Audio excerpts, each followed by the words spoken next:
Une petite note pour vous rappeler que nous sommes maintenant sur Patreon. Vous êtes nombreux à nous demander comment vous pouvez nous supporter. Eh bien, c'est en vous abonnant à notre page. Pour 3 $ par mois, vous nous aidez grandement à produire Captive, mais vous aurez aussi droit aux épisodes en avance d'une semaine et à quelques petites surprises au cours de l'année. On se rejoint là-bas. Bonne écoute! Aujourd'hui, je vous parle de la déchirante disparition de Mélissa Blais.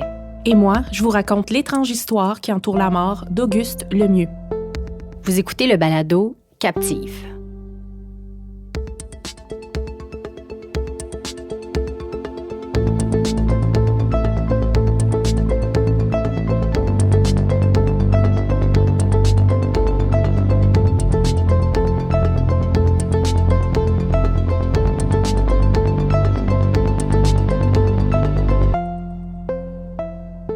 Annie, très gros cas que j'attaque pour l'épisode d'aujourd'hui. Puis même un cas, d'ailleurs, que j'ai souvent reporté, pour être bien franche avec toi. Ouais, j'arrive pas à mettre le doigt sur la cause de cette appréhension-là. Pas exactement, en tout cas, mais pour vrai, là, je l'ai pas trouvé facile, celui-là. Bon, probablement que c'est beaucoup dû au fait que c'est un cas très récent. Le plus récent que j'ai abordé jusqu'à maintenant. Oui, encore très actif. On va le voir ici, d'ailleurs. Il y a eu de gros développements pas plus tard qu'à l'été 2021. Donc, je suis consciente que ça peut bouger très vite, cette histoire-là. Même avant qu'on ait eu le temps de sortir l'épisode. Mais bon, si jamais c'est le cas, on avisera en temps et lieu. Donc oui, un cas récent. Est-ce que c'est pour ça que j'étais si fébrile en le recherchant? Sûrement un peu. Tu sais, contrairement à la saison dernière, on est au courant là qu'on est écouté par des milliers de personnes, puis que Captive peut avoir une résonance à bien plus grande échelle qu'on l'aurait imaginé. L'histoire que je vais te raconter est encore bien fraîche dans la mémoire de la famille puis des proches.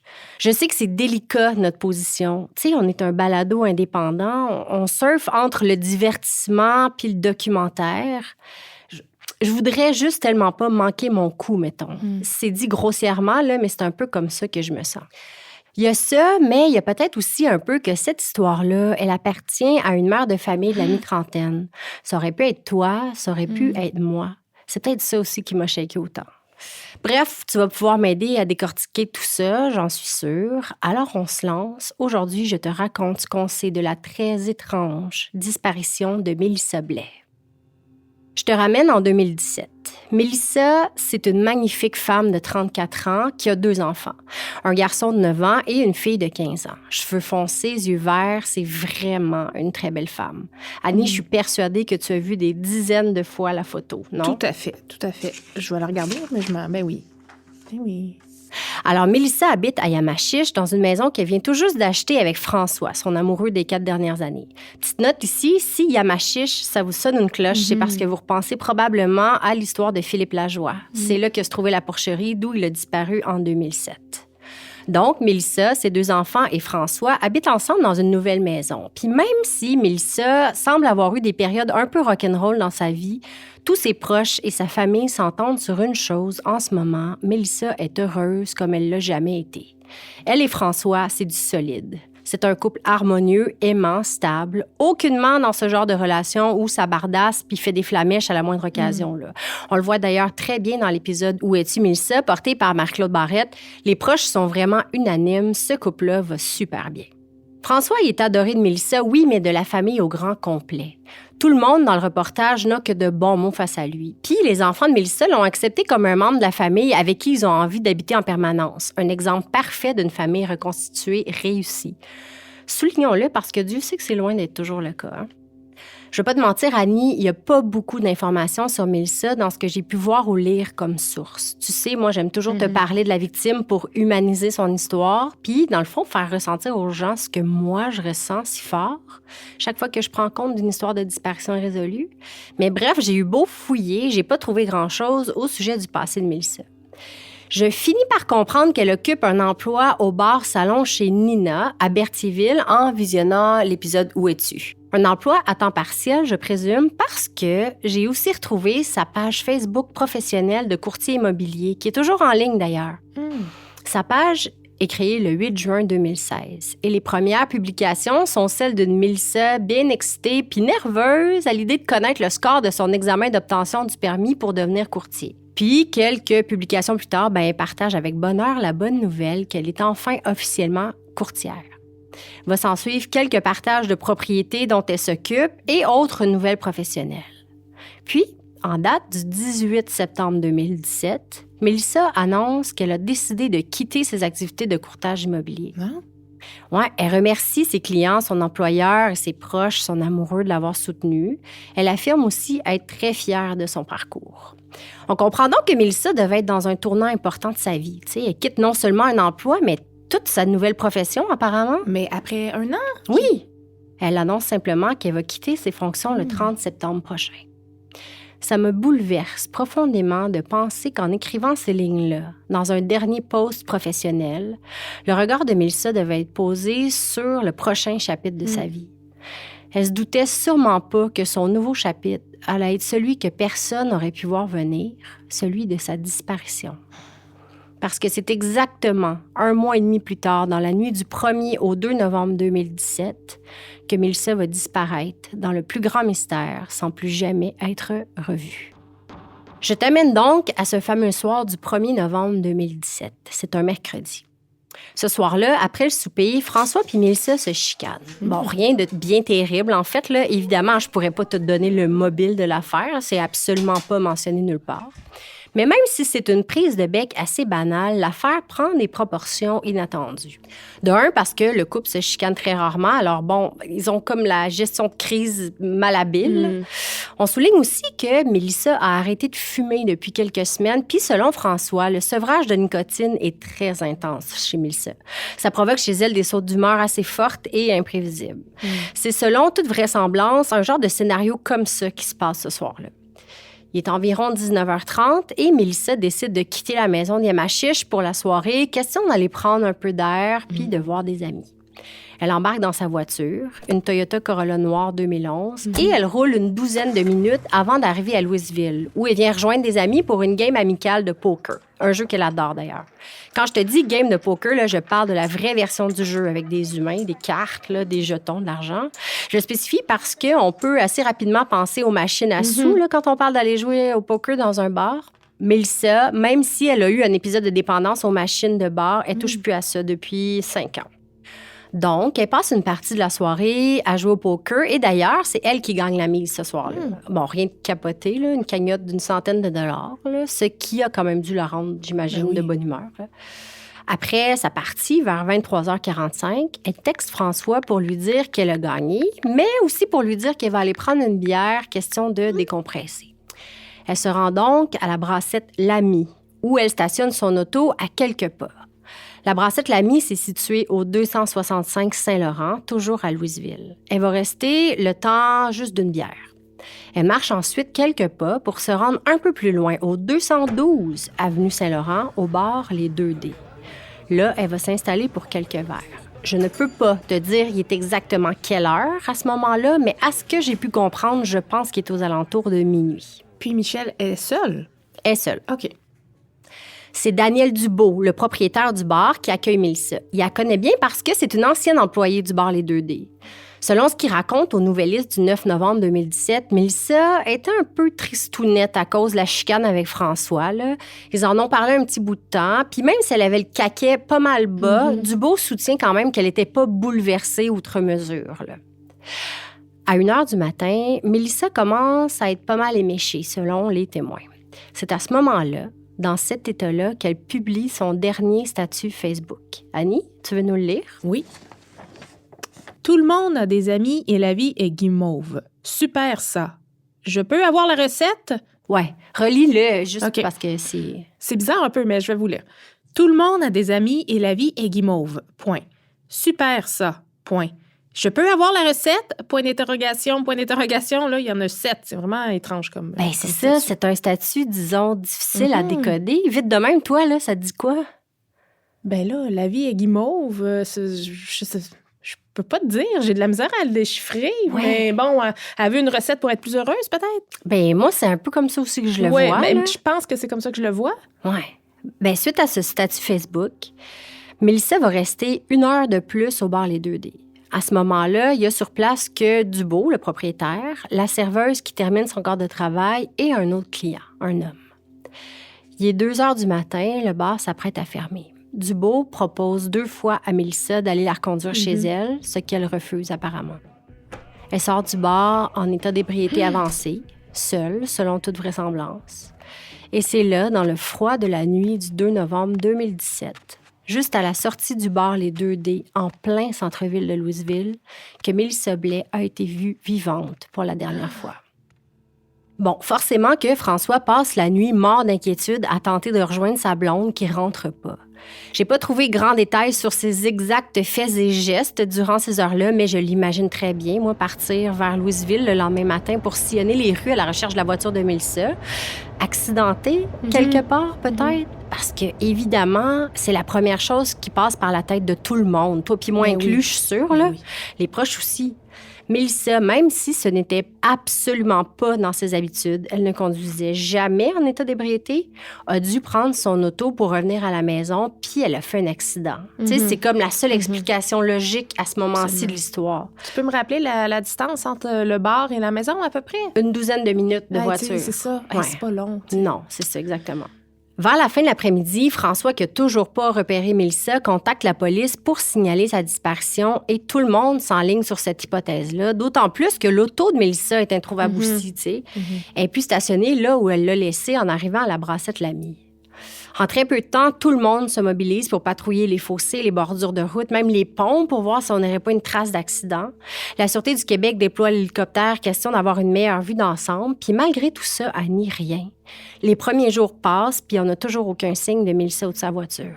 Forcément que tout le monde commence à trouver ça vraiment urgent de la retrouver, là, si elle a eu un accident, parce que les nuits sont glaciales. Puis bon, on s'entend, là, si elle a survécu à l'accident, c'est pas donné qu'elle survive à des jours aussi froids, coincée dans son auto, sans nourriture puis sans eau.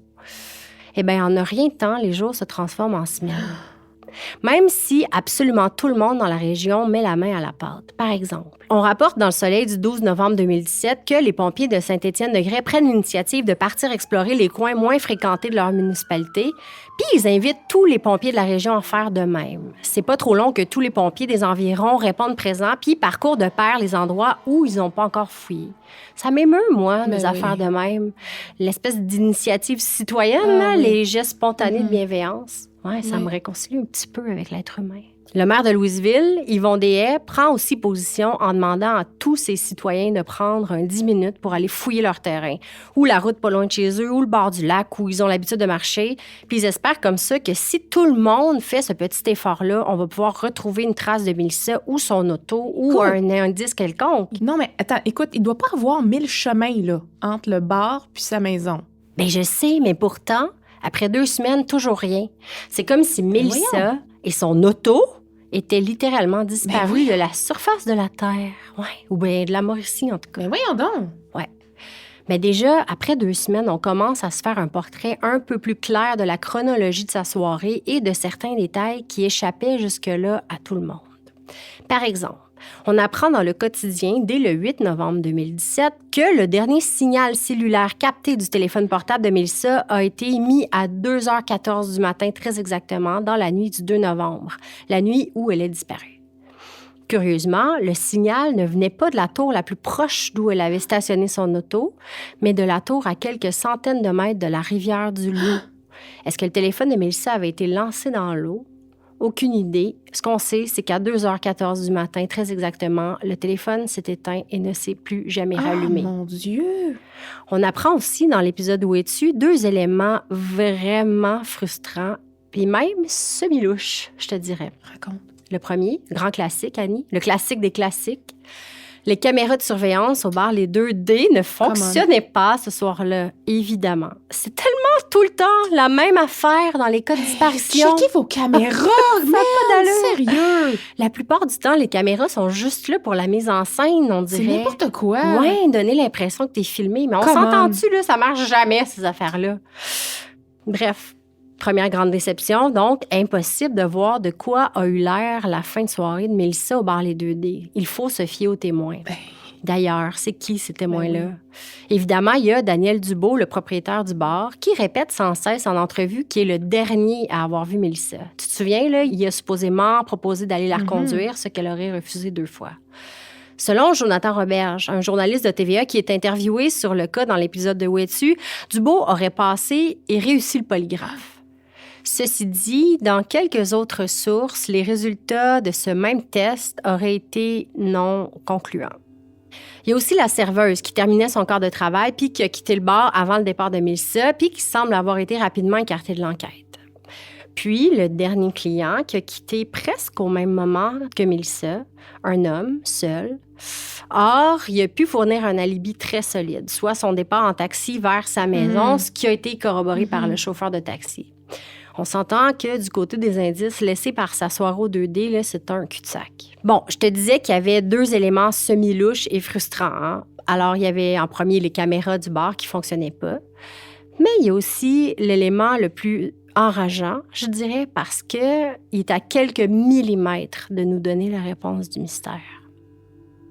Alors, Annie, la voiture de Mélissa est stationnée devant un commerce. Puis ce commerce-là avait une caméra fonctionnelle.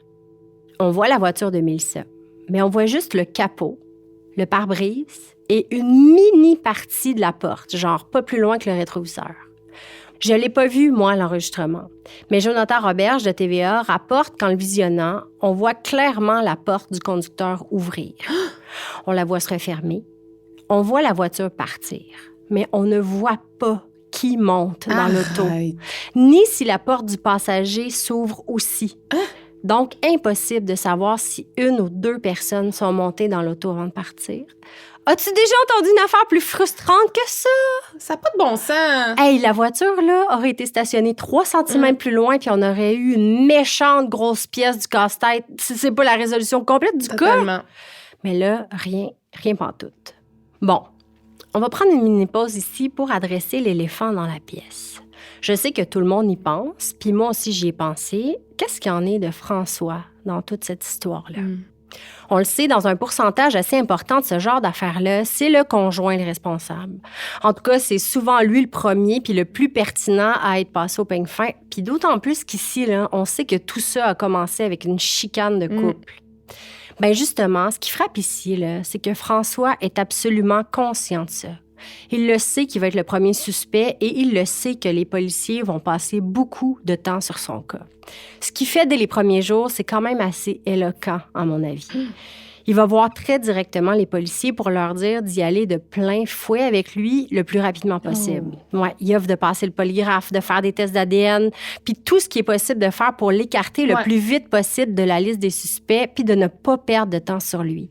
Il est très, très lucide et implorant, genre « dépêchez-vous de me tasser de l'enquête puis embrayer sur les vraies pistes ». C'est ça, en gros, qu'il demande. Puis apparemment, ben, ça va lui avoir porté fruit parce qu'il n'a jamais été suspecté de quoi que ce soit. Ou enfin, c'est écrit nulle part ou même sous-entendu dans aucune des sources que j'ai consultées sur ce cas-là. Puis vous irez voir sur notre site web, elles sont vraiment nombreuses. D'ailleurs, bientôt François, lui, il est persuadé d'une chose, Mélissa a été enlevée. Pour lui, là, l'hypothèse de l'accident, là, ça fait vraiment plus de sens. Voici ce qu'il raconte aux Nouvellistes du 14 novembre. Annie, est-ce que tu veux bien nous lire sa déclaration? Avec ce qu'elle avait bu, elle ne pouvait pas conduire son auto.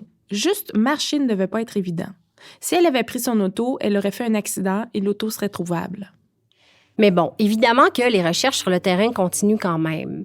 Mais à ce que je comprends, la famille se sent quand même un peu seule dans toute l'histoire.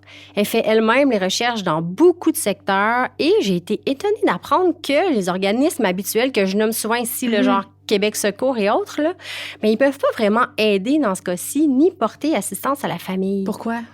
Bien, parce qu'il n'y a pas de point de départ d'enquête. Parce qu'on n'a aucune idée d'où chercher, dans le fond. C'est vrai. Tu sais, Mélissa était en plein centre-ville quand elle a été vue la dernière fois. Puis sur le terrain, peu importe le terrain, en fait, rien n'indique nulle part qu'il y a une raison ou une autre de ratisser ce périmètre-là plutôt qu'un autre, tu sais. C'est vrai, là, quand tu y penses que, bon, c'est probablement au hasard que les recherches se déroulent, tu sais. Je sais que la famille aurait probablement pas détesté quand même être au moins un peu briefée sur comment s'y prendre, là, ou juste donner un support technique à l'affaire, là. François va d'ailleurs se confier sur le sujet un peu plus tard aux Nouvellistes en racontant qu'il devait tout organiser tout seul. appeler ses amis, aller chercher des cartes géographiques au dépanneur, puis se dépatouiller là-dedans en dispatchant les gens selon où il se sentait capable d'aller. Il regrette quand même que la Sûreté du Québec lui ait pas indiqué que des organismes bénévoles existaient, vers qui il aurait pu demander conseil au moins. Il avoue qu'un protocole précis là, pour encadrer la famille dans ces circonstances-là, serait absolument bienvenu. Puis moi, je vais ajouter nécessaire pour les aider à habiter ça, là, cette incroyable impuissance-là qu'ils doivent ressentir, t'imagines? Ben oui. Au moins, transmettre quelques informations vers qui se tourner. Là, il me semble que c'est la moindre des choses. Ouais, c'est bizarre. Ouais, c'est bizarre. Bon, on s'entend qu'il n'y a pas juste les terrains dehors qui sont ratissés. Les semaines passent et les terrains numériques sont aussi passés au peigne fin. Bon, comme on s'en doute, il n'y a aucune activité bancaire qui est signalée dans le compte de Mélissa depuis sa disparition. Mais on se rend compte de quelque chose de très creepy sur sa page Facebook, par exemple. Le 30 septembre, Annie, 1 mois avant sa disparition, Mélissa publie quelque chose de vraiment, vraiment weird. Tu sais, l'espèce de fonction sur Facebook qui te permet, en partageant un statut, de mentionner une action, genre pour étoffer là, ton statut, là. Madame Machin est en train de, ou Monsieur Machin se sent ému parce que, Donc, à 23h34, très exactement, le 30 septembre, une publication de Mélissa apparaît. Et ça se lit comme suit. Mélissa Blais est en train de regarder Saison meurtrière, qui est une série qui traite de meurtres irrésolus. Et voici ce qu'il écrit comme statut. Il y en a qui peuvent aller voir où. C'est mon tour bientôt. Hein? Annie? Ben voyons, Michel, arrête, là. Hey, voir que quelques semaines à peine avant de disparaître, elle publie un truc de meurtre irrésolu en collant que ça allait être bientôt son tour. Attends, mais relis-le, là. S'il te plaît, j'ai mal compris. Attends. Il y en a qui peuvent aller voir où. C'est mon tour bientôt. Aller voir où? Où étant l'endroit? Ouais. C'est bien bizarre. Je sais. Mais qu'est-ce que ça veut dire? C'est tellement étrange. Je sais pas. Est-ce que c'est un indice? Est-ce que c'était juste une publication un peu innocente du genre du gros niaisage? C'est bientôt mon tour. Voyons, qui écrirait ça? Je sais. Hey, ça donne du froid dans le dos. Oui, c'est épouvantable. Bref, le temps passe, puis sur le terrain, sur l'ordi, dans les ondes, rien, il n'y a toujours rien. Aucun signe de Mélissa ou de son auto, de son cellulaire, de son portefeuille, rien, nulle part. Je te dis, là, c'est le grand vide. Il y a des battues par dizaines, des plonges dans les rivières, on scrute les berges. De semaine en semaine, de mois en mois, le mystère s'épaissit. Mais elle est où, Mélissa? Selon Anne Mathieu, la porte-parole de la Sûreté du Québec, il n'y a aucune hypothèse d'écarter, même le départ volontaire. Mais bon, tu comprends là, qu'il n'y a personne dans la famille ou dans l'entourage qui croit à ça, là, ce départ volontaire-là. Là. La plupart sont certains que Mélissa a été victime d'une agression et qu'on s'est débarrassé de son corps et de son auto. Mais qui? Pourquoi? Mais tranquillement, il y a une autre hypothèse qui pointe peut-être le bout de son nez. Je reviens à l'épisode de Où es-tu où on apprend quelque chose de potentiellement intéressant. Coïncidence absolument folle et morbide, mais imagine-toi que quand Mélissa est encore un tout petit bébé, son père a lui aussi été porté disparu quelques jours avant d'être retrouvé mort sur les berges de la rivière David à Saint-Jean-de-Mata. Mort violente. Et ce dossier est irrésolu à ce jour. Mélissa, là, elle posait beaucoup de questions sur son père et elle cherchait bien évidemment, comme la plupart des enfants de victimes de crimes irrésolus, à avoir des réponses et surtout à trouver justice pour ce papa qu'elle n'a jamais eu la chance de connaître. Eh bien, selon les dires de sa demi-sœur, Manon Saint-Pierre, Mélissa s'est comme fait avertir par on ne sait pas qui, on ne sait pas pourquoi, mais d'arrêter de fouiller, d'arrêter de fouiner sur la mort de son père. Est-ce que c'était un avertissement? Est-ce qu'elle a malgré tout continué à poser trop de questions puis on a fini par mettre un terme à ça de la pire façon qui soit? Bon, cette hypothèse-là n'est pas médiatisée et j'ai pas lu le point de vue des autorités sur le sujet, mais c'est quand même soulevé par la famille dans le documentaire. C'est quand même une piste qui vaudrait la peine d'être étudiée, hein? Quel cauchemar quand même! Le père, la fille! C'est tellement bouleversant. Voyons donc. Bon, je ne repasserai pas sur toutes les recherches qui ont été faites parce que, de toute façon, comme tu te doutes, Annie, les premières années ont été absolument infructueuses. Au fil des mois, on ressent de plus en plus la détresse de la famille, la frustration face aux autorités qui en font jamais assez, selon les proches. C'est bien évident. De toute façon, imagine l'impuissance de tout le monde là-dedans. Là. Pas plus facile pour les policiers quand tu pars d'absolument rien, tu sais. Ce qui m'amène à te parler d'une autre équipe qui arrive dans l'histoire, fin 2019, début 2020, celle de Stéphane Luce et de son organisme Meurtres et disparitions irrésolues du Québec, qui va faire beaucoup pour le cas de Mélissa et qui va même aboutir à de nouveaux indices. Une petite note pour Stéphane Luce ici d'ailleurs, qui a eu la gentillesse de me parler de leurs actions dans le dossier de Mélissa et que je remercierai jamais assez de son précieux temps pour m'avoir éclairé un peu sur le dossier. Donc, Stéphane rencontre la famille pour la première fois en 2019 dans une marche organisée pour Mélissa. Depuis ce temps-là, il est quasiment devenu un membre de la famille puis il s'implique énormément dans le dossier, en plus de tous les autres dossiers qui mènent de front, évidemment. En mars 2021, Stéphane Luce a une idée de génie, à mon avis. Okay? Il appelle la ville de Louisville pour savoir s'ils ont, depuis 2017, effectué le lavage des puisards au centre-ville. Oui, je me rappelle de ça! Oui, le fond des égouts, autrement dit. Oui, oui. La ville leur répond non, mais ils s'apprêtent à le faire. Hey. Alors vite, c'est urgent d'aller fouiller au moins ceux près d'où la voiture était stationnée, non? Ben oui, hey, je m'en rappelle avoir vu ça passer sur les réseaux. Ben oui, au cas où le cellulaire de Mélissa aurait été lancé dans l'égout. Ben oui. Pense-y, là, c'est une bonne façon quand même de se débarrasser vite fait d'un téléphone, non? Bon, alors ils s'en vont bien creux dans les canalisations pour regarder tout ça. Bon, malheureusement rien, mais reste au moins qu'on peut cocher un endroit de plus qui a été vérifié. Tu sais, ça, c'est déjà une bonne nouvelle. Ensuite, à l'été 2021, Meurtres et disparitions irrésolues du Québec, que je vais appeler MDIQ, organise une deuxième plongée dans la rivière Saint-Maurice pour essayer de voir si l'auto de Mélissa y serait pas. Annie, mettons-le, d'après toi, combien d'autos tu penses que c'est plausible de retrouver en effectuant une petite plongée bien relaxe? Écoute, je vais te dire normalement 0 ou 1, mais je sais la réponse de cette fouille-là parce que ça m'avait marqué sur les réseaux aussi, puis... Ils en ont trouvé 6. Oui! 6 autos! Voyons, Michel, c'est épouvantable! 6 autos abandonnées au fond de ce tronçon de rivière. Tu sais, moi, je me questionne, là. Ouais. Est-ce que c'est, dans le fond, il y en a-tu plusieurs comme ça dans d'autres rivières? Hey, 6 véhicules! Ben, c'est quand même fou, là. C'est beaucoup. Qui, dans vie, sac son char dans une rivière? Ben, pour cette recherche-là, en tout cas, aucune de ces voitures était une Toyota Corolla noire, mais quand même, ben justement, tu sais comme moi là, qu'il y en a en maudit des cas irrésolus au Québec. Il y en a beaucoup en Mauricie. Totalement. Il y a peut-être une de ces 6 autos-là qui est la pièce manquante d'un de ces dossiers-là. Ben, on espère. Ouais. Ben, curieusement, la SQ affirme que c'est pas digne d'intérêt, tu sais. Ben, qu'il s'agit plutôt d'un cas pour les assurances.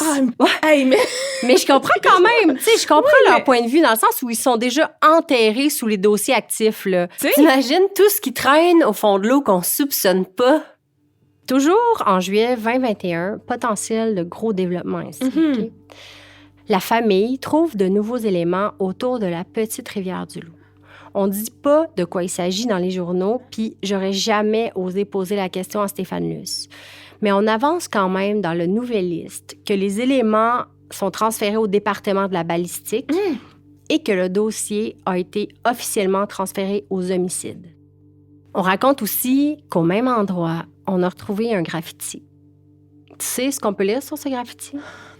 Je t'aime, MB. Oh, come on. Ça résume donc ce qu'on sait sur l'affaire Mélissa Blais. Un cas absolument brise-cœur qui part dans tous les sens, avec aucun indice clair, mais des tonnes de petites branches étranges qu'on peut ou non assigner à sa disparition. Une chose est sûre, le cas est loin d'être cold, comme la plupart des cas que je vous raconte ici. Bon, non seulement la Brigade des homicides de la Sûreté du Québec est à l'ouvrage, mais la formidable et très proactive bande de Stéphane Luce aussi, qui soutient puis dirige les opérations à bout de bras avec une équipe dévouée de bénévoles. D'ailleurs, au moment de raccrocher le téléphone après ma discussion avec lui, il a terminé en me disant qu'il se préparait justement à aller poser une pancarte géante de Mélissa juste au port de la Mauricie, dans le carrefour giratoire de la sortie 174 de l'autoroute 40. Un des nombreux signes que la quête pour retrouver Mélissa Blais est loin d'être finie et qu'on risque d'en entendre parler encore longtemps. Le temps qu'il va falloir pour la ramener à sa famille.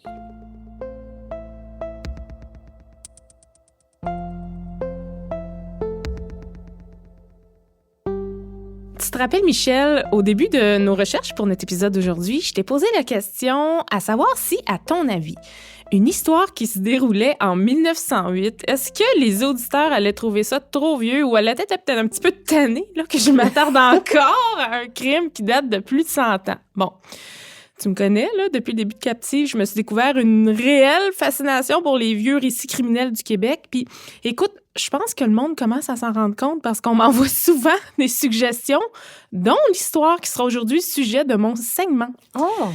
Merci d'ailleurs à Karine pour sa suggestion. Pour faire différent, par contre, aujourd'hui, je vais être à mi-chemin entre le crime réel et le fait étrange, Michel. Non, c'est vrai? Oui.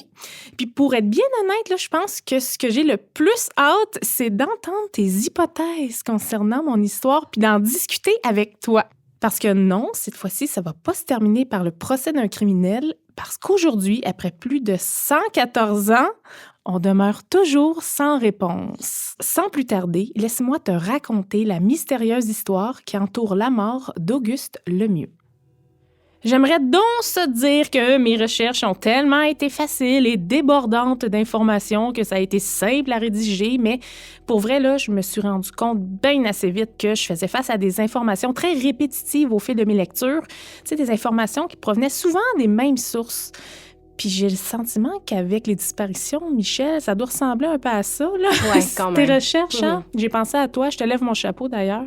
Bref, tout ça pour dire que j'aurais beaucoup aimé te raconter 2-3 fois dans le détail la vie d'Auguste Lemieux, mais malheureusement, les seules informations que j'ai, ou du moins auxquelles j'ai eu accès, sont celles qui ont été relatées dans les journaux de l'époque. Donc, très peu de détails sur sa vie en général, sur qui il était. Mettons que, malheureusement, les informations abordent pas mal plus les détails de la découverte de sa dépouille le 9 mai 1908, proche du lac Ashuapmushuan, dans la région du lac Saint-Jean. Mais ça, Michel, on va y revenir. Commençons par le début, si tu le veux bien. Revenons 9 mois avant la découverte du cadavre, soit en septembre 1907, du côté de Roberval, au lac Saint-Jean. Un groupe de 3 hommes se prépare à partir dans le bois. Un voyage de plusieurs semaines, soit jusqu'à la fin décembre, pour faire la traite de fourrure. T'as bien entendu, oui, là, j'ai dit traite de fourrure, et pourtant, on n'est pas dans la Nouvelle-France du 17e siècle. Oui. Blague à part, j'ai été étonnée d'apprendre qu'au lac Saint-Jean, entre autres, on pratiquait encore la traite de fourrure au début des années 1900. On s'en doute, hein, c'était un travail pénible, hein, une expédition qui se voulait assez périlleuse dans des conditions souvent très difficiles. Des voyages faits par des coureurs des bois expérimentés, en forêt, près des rivières, près des lacs, à pied ou en canot. Puis il faut savoir qu'Auguste Lemieux était justement un guide pour les trappeurs, puis il y avait énormément d'expérience. Dans un article signé Christian Tremblay, que j'ai trouvé sur le site lacsaintjean.com, on décrit Auguste Lemieux comme quelqu'un qui a un caractère assez bouillant, impulsif, mais, pour prendre ses mots exacts, qui avait aussi une excellente renommée dans le domaine. Écoute, il avait à peine 30 ans en 1907, puis, petite parenthèse, hein, c'est drôle parce que je suis tombée assez tard dans mes recherches sur son âge, puis ça a comme vraiment gâché l'image mentale que je m'étais faite de lui. C'est niaiseux, mais je voyais un coureur des bois de 60 mature. ans. Mais non, Auguste, c'est un jeune monsieur d'à peine 30 ans, marié, père de famille. Wow. Avoue que toi non plus, Non. Auguste Lemieux, ça ne te sonnait pas 30 pas ans. du tout, non. Non, exact. En septembre 1907, il a été engagé comme guide pour accompagner 2 autres hommes, Joseph Grasset et Gabriel Bernard. Le premier, Joseph Grasset, est un Français installé au Québec, puis il travaillait comme trappeur justement pour la fameuse compagnie de la baie du Thon. Hein. Ça devait faire autour de 2 ans qu'il habitait dans la région de Roberval à ce moment-là. Puis lui aussi, il était assez jeune, soit dans la fin vingtaine. Gabriel Bernard, lui, un Belge, a été engagé par Grasset pour participer à l'expédition en tant qu'homme à tout faire. Dans le même article de Christian Tremblay, il précise que Gabriel Bernard avait, semble-t-il, très peu d'expérience dans le domaine de la chasse et de la survie en forêt. Donc, pas besoin de dire que les hommes comptaient beaucoup sur l'expérience d'Auguste Lemieux pour mener à bien leur périple de 4 mois en forêt. 4 mois. Je sais. Rien de c'est moins. épouvantable. Écoute, Michel, on parle d'un trajet de près de 300 km, aller seulement en partant du lac Saint-Jean, secteur Roberval, là, vers Chibougamau, au nord, en longeant la rivière Ashuapmushuan. Bon, pour te donner une idée, là, Michel, Google Maps me dit que ça prend plus de 50 heures de marche sans interruption en ligne droite par la route 167. Donc, essaie de t'imaginer là, le temps que ça prend, aller-retour à la marche, sans route pavée, bien entendu, parfois en canot, chargé de provisions pour plusieurs semaines, en plus des fourrures à rapporter. Bon, Je te rassure, là, pour alléger un peu le fardeau du voyage, les coureurs des bois avaient souvent accès à des petits camps temporaires, soit des postes de traite ou juste des mini-chalets où ils pouvaient se reposer puis se réchauffer, prendre même quelques jours pour prendre des forces. C'est malheureusement quelque part en janvier 1908 que l'histoire se corse, Michel, parce qu'on s'aperçoit que les 3 hommes, Grasset, Bernard et Lemieux, ne sont pas revenus comme prévu à la fin décembre. Bon, on s'entend, là. On est loin de pouvoir planifier à l'heure près, au jour près, nos déplacements à cette époque-là, comme on le fait aujourd'hui, hein. Donc, j'imagine qu'on doit commencer à s'inquiéter après quoi? Quelques semaines, peut-être, là, tu sais. Comme de fait, il va y avoir un indice important qui va faire en sorte que ça va être de plus en plus évident qu'il est arrivé quelque chose aux 3 hommes.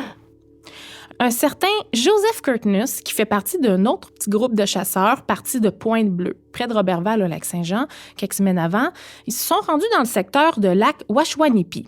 Ils vont être informés par un autre autochtone de la région qu'un campement d'hommes blancs aurait attiré son attention. Puis, bon, sans qu'on ait trop de détails sur la façon qu'il l'a décrit aux chasseurs, là, ça va piquer leur curiosité puis faire en sorte que le groupe va décider d'aller voir eux-mêmes le fameux campement qui se trouve pas très loin de là. Une fois sur place, sous la neige, ils vont trouver des indices qui laissent croire que, bon, de la nourriture aurait été cuisinée. Ils vont trouver des vieux vêtements dans un traîneau, puis un sac qui contenait des objets identifiés au nom de Joseph Grasset et d'Auguste Lemieux. Ouais. Il y avait aussi des vêtements brûlés, comme si les vêtements avaient été rapprochés trop près d'un feu pour se réchauffer, par exemple. Ouais. Puis finalement, ils vont trouver une lettre. Puis cette lettre-là, Michel, je vais te demander de la lire. Impossible de trouver la cache. Nous n'avons plus de vivres, tâchez de nous atteindre aussitôt que possible. 28 décembre à midi, signé Bernard. PS, si vous pouvez apporter de la poudre et des cartouches, tant mieux. Vous trouverez les peaux de castor sur le toboggan. Mon Dieu! Bon. Mauvais augure? Ben oui, hein? Bon, pour ton information, puis pour ceux qui se demandent, là, le secteur du lac Washwanipi, là, c'est à environ 200 km à l'ouest de Chibougamau, qui devait être leur destination finale. Là. Puis ce qui veut dire que le campement là, serait à près de 500 km du point de départ qu'est Roberval.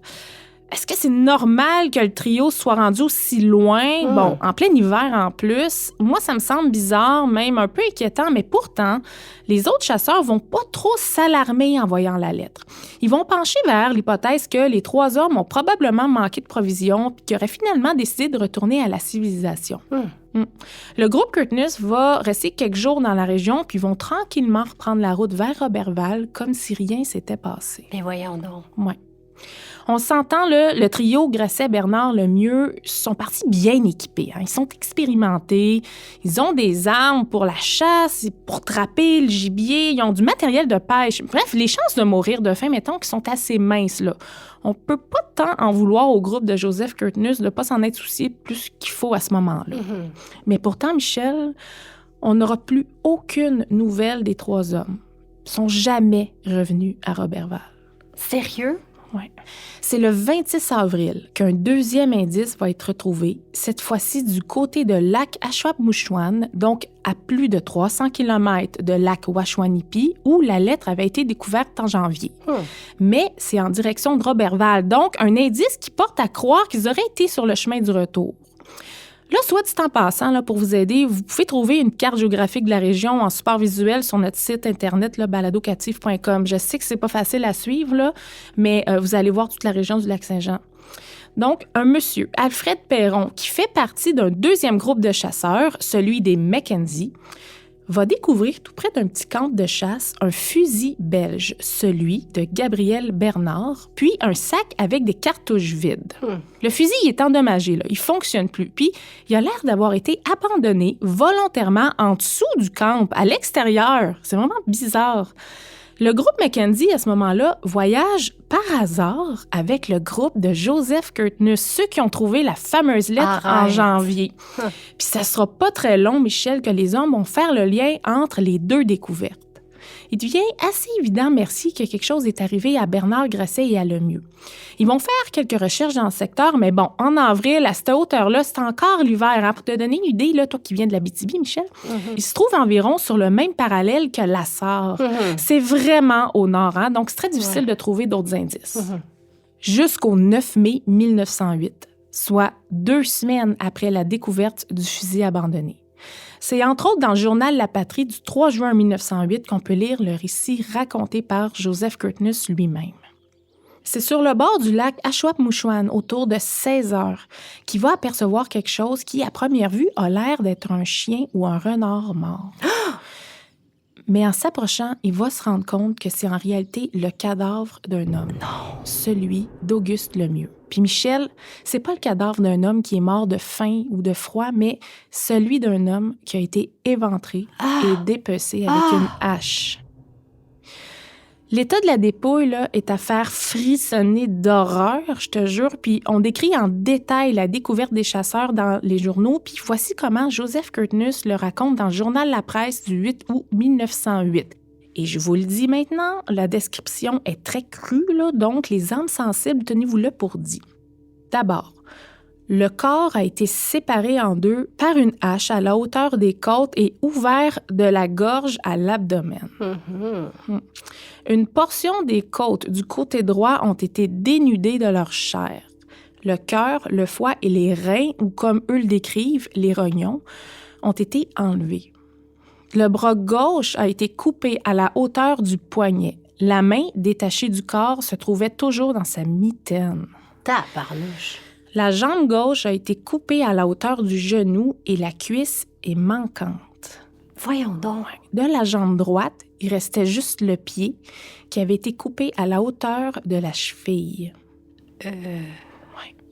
Au niveau de la tête, il y a une ecchymose noircie de la tempe droite qui s'étendait jusque sur la joue et l'œil, comme si la victime avait reçu un coup au visage. Tout près du corps, Michel, il y a les pantalons d'Auguste Lemieux dans lesquels on va y trouver les intestins enveloppés. Mais voyons donc. Oui.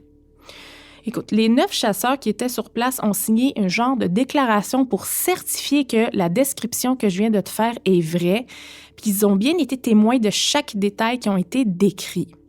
Évidemment, c'est le choc puis l'incompréhension là, pour les clans Mackenzie et Curtnus. Ils vont décider d'inhumer la dépouille sur place puis lui faire une sépulture près du camp d'Ashuapmushuan le jour même. Ils se sont débarrassés du corps, autrement dit.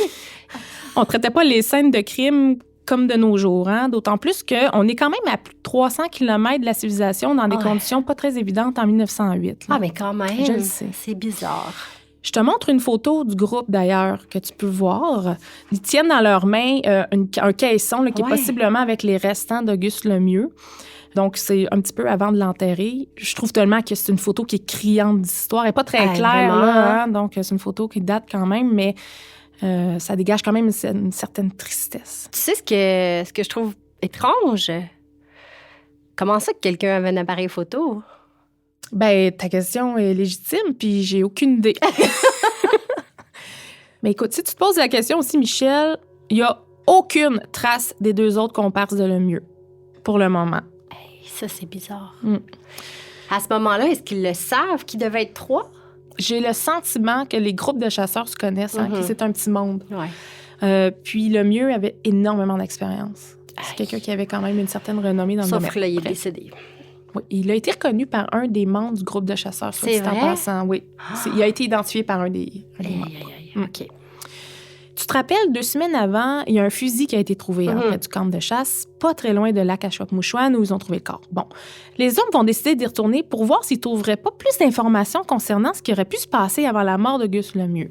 Ben, tiens-toi bien, Michel. Ils vont se rendre compte, en entrant dans la cabane, qu'il y a une phrase gravée, gossée dans le bois, au-dessus de la porte. Arrête! Une phrase qui a été gravée, possiblement avec une hache, pour ensuite avoir été grattée comme pour l'effacer. Non. Et pourrais-tu nous lire la phrase, ou du moins ce qui en reste? OK. Mot enlevé, la rivière, mot enlevé, avant, mot enlevé, pas manger, lettre enlevée, IS, 8 jours. La rivière, nous n'avons pas mangé depuis 8 jours. l'eau ou quelque chose comme Ben, ça. ça Il y a quelque ressemble à chose, ça. on est tombé dans la rivière. Ouais, c'est ça. Hey, c'est fou, hein? Moi, ça m'ouvre vraiment là, une porte, là, un monde d'hypothèses, surtout qu'ils n'ont plus de provisions. Et là, je te rappelle, Ouais. le corps d'Auguste a été découpé de manière très méthodique. Ben, c'est ce que j'allais dire, là. Est-ce que tu penses que ce pauvre homme a servi de lunch? La question se pose, Michel. Est-ce qu'on aurait affaire à un cas de cannibalisme? Ouais. Mhm. Surtout que quelques semaines plus tard, écoute ça, un autochtone va trouver une valise dans le même secteur, en pleine forêt, avec à l'intérieur la cuisse manquante d'Auguste Lemieux. Ben, voyons donc. Cuisse, Michel, qui aurait été bouillie. Ben là, J'aurais aimé avoir plus d'informations sur cette découverte-là. C'est mentionné dans l'article de Christian Tremblay que je parlais un petit peu plus tôt, mais bon, de mon côté, moi, j'ai rien trouvé de bien concluant via BANQ notamment, là. Bon, n'en demeure pas moins que c'est une image absolument épouvantable. Si l'information est vraie, là, je veux dire, ça amène réellement la notion de cannibalisme, à mon avis. Une cuisse bouillie, Michel. ben, oui, je comprends quand tu dis cannibalisme, Annie, mais en même temps, est-ce qu'on pourrait changer ce terme très sensationnel pour dire survie, là? J'y arrive, Michel. Ouais. Très bon point.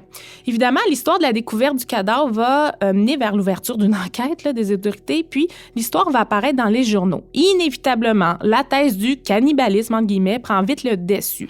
Tout le monde parle de ça. Qui a mangé Auguste Lemieux? Est-ce que c'est Grasset, un chasseur qui avait pourtant beaucoup d'expérience, là, ou Bernard, un homme à tout faire avec peu de connaissances dans la survie en forêt? Est-ce qu'il aurait eu les habiletés à dépecer un corps humain, lui, là? Bon, la question est terrible, je sais, là, mais il y a quand même quelqu'un qui l'a fait, là. Pour permettre l'autopsie, la dépouille d'Auguste va être rapatriée dans son coin de pays, Mistassini, où il va finalement être enterré comme il se doit en juin 1908. Le médecin puis coroner de Roberval de l'époque, Jules Constantin, va déterminer dans le certificat de décès qu'il s'agit sans aucun doute d'un homicide. Hein. L'autopsie démontre clairement que la victime aurait été frappée à la tête avant sa mort, hein, de là les ecchymoses au visage. Puis, il aurait été ensuite mutilé, dépecé par un instrument tranchant. Il va lui-même amener l'hypothèse qu'il s'agirait peut-être d'un cas d'anthropophagie, mot scientifique pour dire qu'il mange de la chair humaine. À titre d'info, là, la différence entre anthropophagie et le cannibalisme, là, c'est que le cannibalisme se fait majoritairement dans le cadre d'un rituel, comme dans certaines tribus, par exemple, versus l'anthropophagie, qui est l'acte de consommer de la chair humaine sans nécessairement parler de rituel. OK, je comprends. Un bon exemple d'anthropophagie que je pense que beaucoup de monde connaît, c'est le film Les Survivants. Hein. Pour ceux qui en ont jamais entendu parler, c'est une histoire vraie, excessivement troublante, qui s'est passée en 1972, en plein cœur des Andes, en Amérique du Sud, où un avion s'est écrasé en pleine montagne. Les survivants du crash là, vont être retrouvés au bout de 2 mois. Donc, sur la 60aine de passagers, seulement 16 personnes vont être retrouvées vivantes et vont avoir survécu, notamment en ayant eu recours à l'anthropophagie, hein, soit en consommant la chair des personnes décédées à des fins de survie. Moi, c'est un film qui m'a marqué pour toujours. Ouais, vraiment. Puis pourtant, là, je l'ai vu il y a vraiment longtemps. Moi aussi. J'ai beaucoup de misère à mettre des mots sur ce que le cerveau doit gérer comme sentiment de contradiction. Là. Je sais pas si tu me suis, là, mais dans ma tête, là, c'est tellement quelque chose d'impraticable que d'ingérer de la chair humaine. Donc, de devoir le faire par survie, il y a réellement, je pense, de quoi devenir fou, à mon avis. Est-ce que c'est quelque chose qui s'applique dans le cas d'Auguste Lemieux? Est-ce qu'il aurait été victime d'un accident, donc dans l'incapacité de guider les 2 autres hommes? Fait que, est-ce qu'on l'aurait frappé à la tête pour le tuer, pour ensuite pouvoir le consommer à des fins de survie? Bon, mais en même temps, c'était des chasseurs. Fait que pourquoi tu manges un homme au lieu des animaux? Encore aujourd'hui, là, cette histoire-là est décrite comme étant le premier cas de cannibalisme. Là, c'est vraiment le mot qui revient, là, ou plutôt d'anthropophagie, je préfère dire, là, répertorié au Canada. Complètement fou. C'est gros, hein? Ouais. C'est au Lac-Saint-Jean. Comment savoir si Gracia Bernard n'a pas terminé exactement pareil? Ils sont pas retrouvés, ces hommes-là. Attends. Oh! Ben Michel, c'est drôle que tu arrives là parce que c'est en novembre 1908 que Joseph Grasset va être retrouvé vivant. Non! Dans le nord de l'Ontario où il travaille comme trappeur, puis on lui ordonne par écrit de revenir du côté du lac Saint-Jean pour être questionné concernant la mort de Lemieux. Bon, bien qu'il aurait très bien pu se sauver dans la nature puis jamais retourner à Roberval, c'est au printemps 1909, une fois que la température est plus clémente pour faire le trajet, qu'il va finalement retrouver les autorités au lac Saint-Jean comme il se doit. Et là, bien entendu, il va être interrogé. On s'attend enfin à avoir des réponses sur ce qui s'est réellement passé. Mais malheureusement, Joseph Grasset a aucune idée. Dans un article du journal Le Canada qui date du 15 avril 1909, il raconte que les 3 hommes avaient décidé, le 18 décembre 1907, soit 4 mois après leur départ, de quitter Chibougamau pour retourner vers le lac Saint-Jean comme prévu. Gabriel Bernard et Auguste Lemieux seraient partis en premier, avec les fourrures et les provisions, tandis que Grasset, lui, souhaitait rester encore 2-3 jours avec son chien.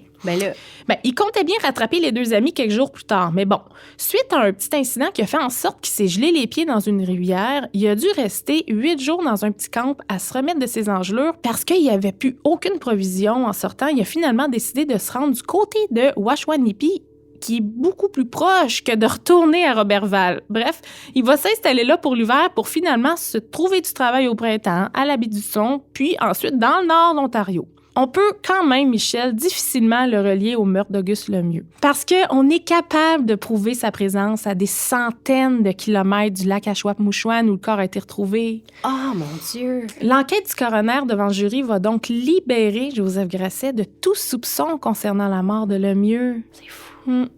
Dernier témoin probable, Gabriel Bernard. Bien sûr. Qui est toujours introuvable. Puis malheureusement, Michel, son corps va être retrouvé des mois plus tard en forêt. La cause exacte de sa mort est encore nébuleuse aujourd'hui, puis on dit même que sa mort n'aurait pas fait tant de vagues que ça à l'époque. Il est peut-être mort de froid ou de faim, c'est pas clair. Moi, à ce stade-ci, mon hypothèse, c'est Bernard le coupable. À mon avis, Bernard, celui qui est resté avec Lemieux, celui qui n'avait presque pas d'expérience. Ils sont possiblement tombés dans la rivière. Ils ont perdu les provisions. Peut-être que Auguste Lemieux a été blessé. Peut-être qu'il était inconscient, a été ramené dans le camp. Bernard, paniqué au bout de 8 jours, n'a pas mangé, a finalement décidé de se débarrasser. C'était plus facile pour lui d'achever, si je peux me permettre de dire ça, Lemieux, puis de le découper puis de le manger. Hey, on n'est pas en plein milieu du désert, là. On est quand même dans un contexte de forêt au Québec, là. Ça grouille d'affaires là-dedans. Quelqu'un qui n'est pas habitué en survie. Hey, moi, tu me pitches là dans une forêt. Est-ce que tu vas tuer ton guide pour le manger? On le sait pas, Michel! Mais je veux dire, écureuil, je sais pas. Si je suis pas équipée, si j'ai pas mes équipements, si je suis pas capable d'attraper un lapin. Mais tu peux dépecer un homme puis le manger? Non. Je comprends ton point. Ouais. Avec une hache, si t'avais simplement la hache avec toi, tu vas-tu aller partir chasser le lapin à hache? On est en plein hiver. Avec l'alternative de tuer mon guide, oui, Annie. Je comprends ce que tu dis. Je suis pas une tueuse. Mais il y avait pas l'intention, mais c'est excessivement étrange.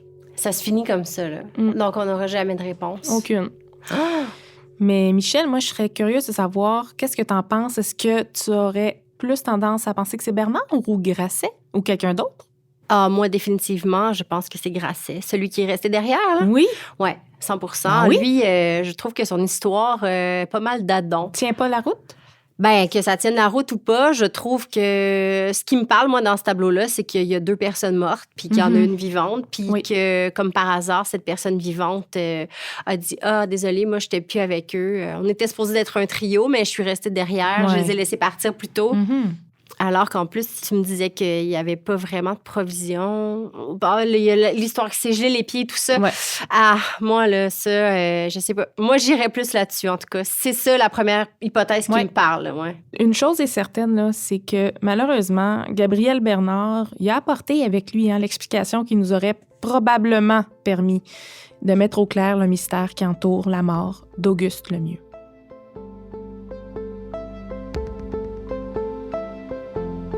Si vous avez des informations sur ce qui a pu arriver à Mélissa Blais, il ne faut pas hésiter à contacter la Sûreté du Québec au 1-800-659-4264. Captive est enregistrée au studio Madame Wood à Montréal. Montage et habillage sonore, Vincent Blain.